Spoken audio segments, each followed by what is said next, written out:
Good morning, everyone, and thanks for logging on to BAMWX.com or the weather portal here for your latest long-range forecast update. Michael Clark with BAM Weather. And I tell you what, we've got an interesting situation evolving here in the St. Louis area this morning. Historical flood conditions going on, a 1 in 1,000 year flood here occurring with a flash flood emergency, as some locations here have seen an unprecedented amount of rainfall here this morning. But then we're going to talk about the forecast next week. You know, crop conditions came out yesterday. I think some people were surprised at that.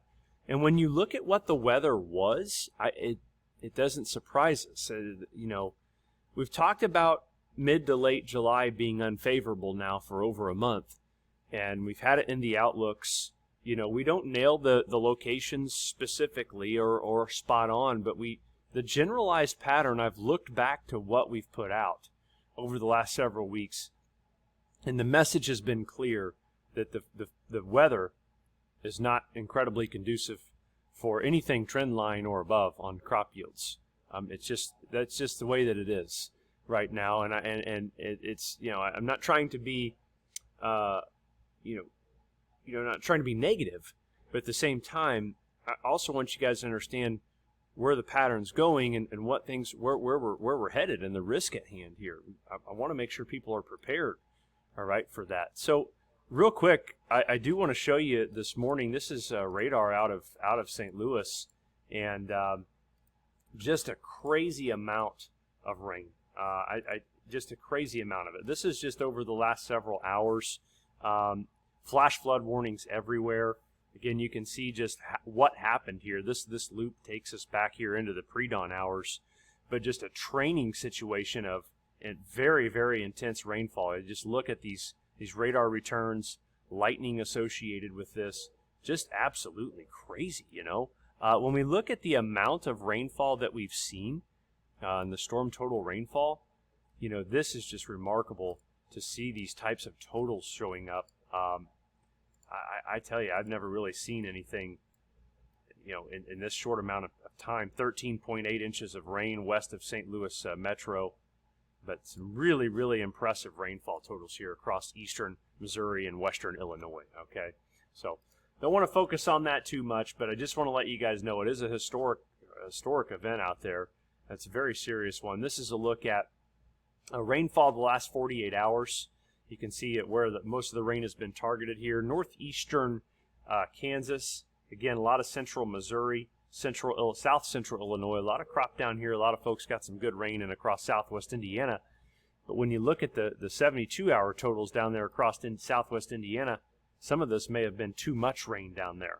And something to keep in mind here going forward. This is a look at the last 14 days. When I talk about, you know, crop conditions and things about, you know, where we've gone, this is a look at the percent of normal rainfall, and you can see here just who all has been below average in a big way over the course of the last 14 days. All right, and especially here across portions of a big chunk of Iowa, Minnesota, you know, arguably the most corn crop in the world in a concentrated area here, especially right in through here. Just a lot of corn through here. And it's just been really, really dry the last 2 weeks during a lot of pollination because a lot of the crop was planted late. Okay, in fact, most of it was. So, you know, this area here, as we go forward the next 2 weeks, this is going to be a big problem area. You know, this is, we'll call it the PA there. This is the problem area going forward. All right, and that's what I'm concerned with.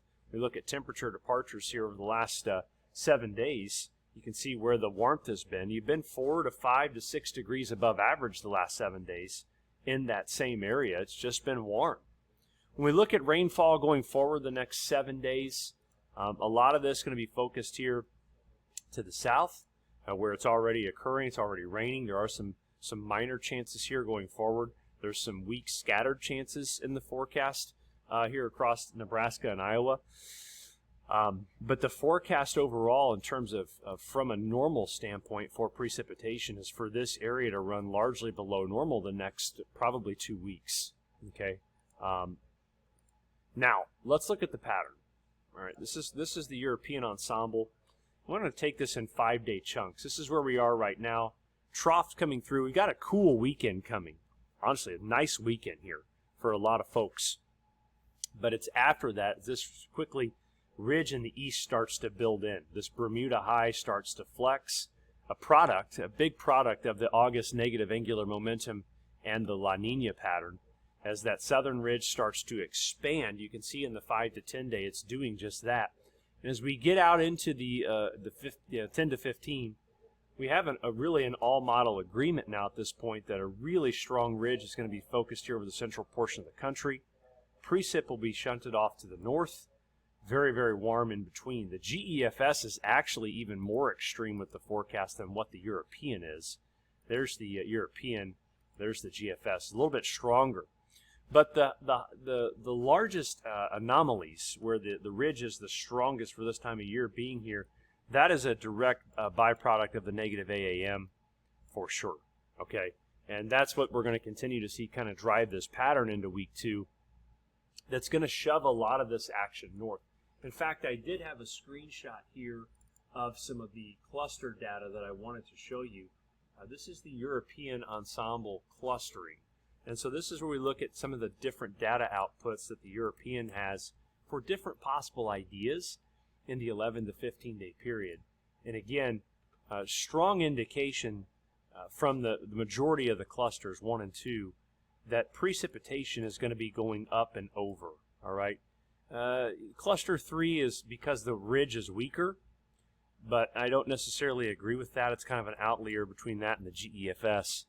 Strong indications of very warm and very dry potential here going forward, okay? This is a look at the precipitation forecast in the 1 to 5, 6 to 10, and 11 to 15. And again, you can kind of see the tendency to favor just the drier central U.S., the western part of the Corn Belt, in the 6 to 10 and the 11 to 15. You see the GEFS doing the same thing with over-the-top precipitation as well, all right? Very, very warm forecast. This is a look at the temperatures.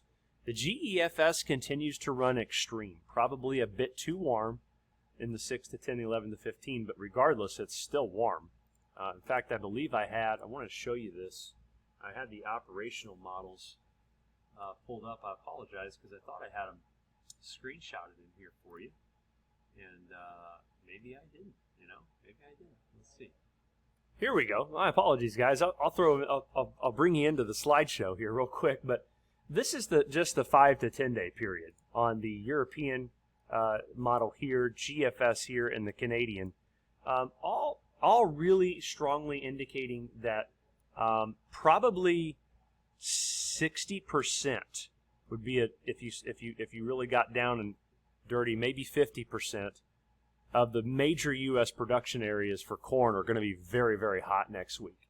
And this is a look at I'm talking 95 plus as a preliminary idea. This is the 5 to 10.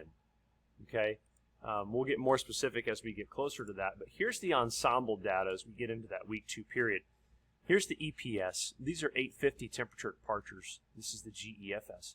Regardless, both ensembles really indicating that this is the risk here for 95 degree plus high temps. First week of August. That's really what this is.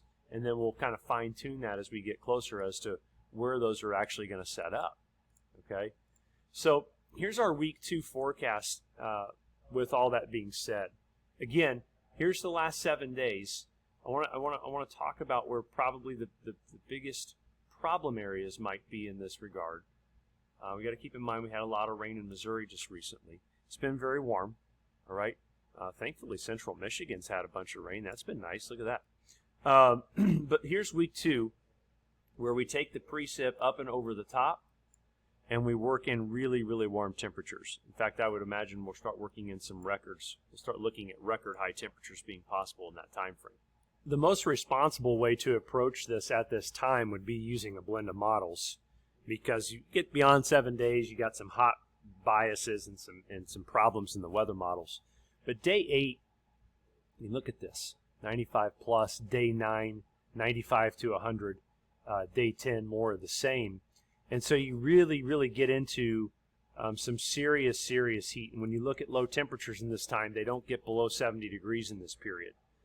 So this is a really big deal, and hopefully we're paying attention to that. Okay, so here, as we look into August, what is August going to have in store for us? Well, here's our MEI, which is the most negative it's ever been. It's Nina, it's La Nina. Okay, August AAM, it's negative AAM. These are correlations as to what happens when these are where they're at. And then we have the cold PDO. We have one of the strongest negative PDOs on record. These are the upper air 850 temps. You can see the core of it here on that.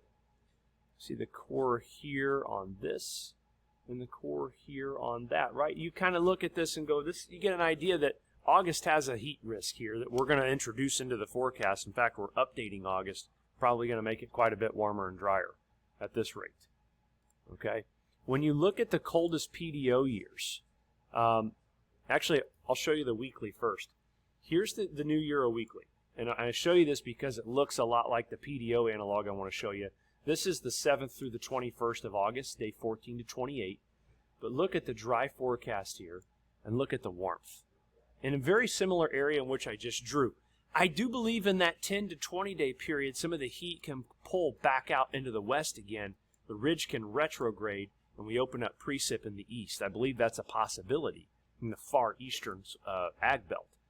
But look at the coldest PDO analog since 2000. Okay, this worked out very well for July, and this is what they look like for August. Very warm and very dry. Precip around the periphery of the ridge, over the top, like you see here. This is the week 2 forecast from the European model. I mean, this is just really close, guys. You can see the relationship here. Look at the where the warmth is focused, week 2 European, with those analogs. This forecast, these analogs you see on the left, this is where we're going with the August forecast, and it's going to be a big deal. I will tell you, the most accurate grain forecast, yield forecast out there that's nailed it really 4 out of the last 5 years has a yield coming to 171, which would be well below the USDA's of 177. And I firmly believe we are looking at a well below trend yield here. With this pattern going forward and the hot and dry signals and the risks here, I think we really need to be prepared for something in the very low 170s at this rate.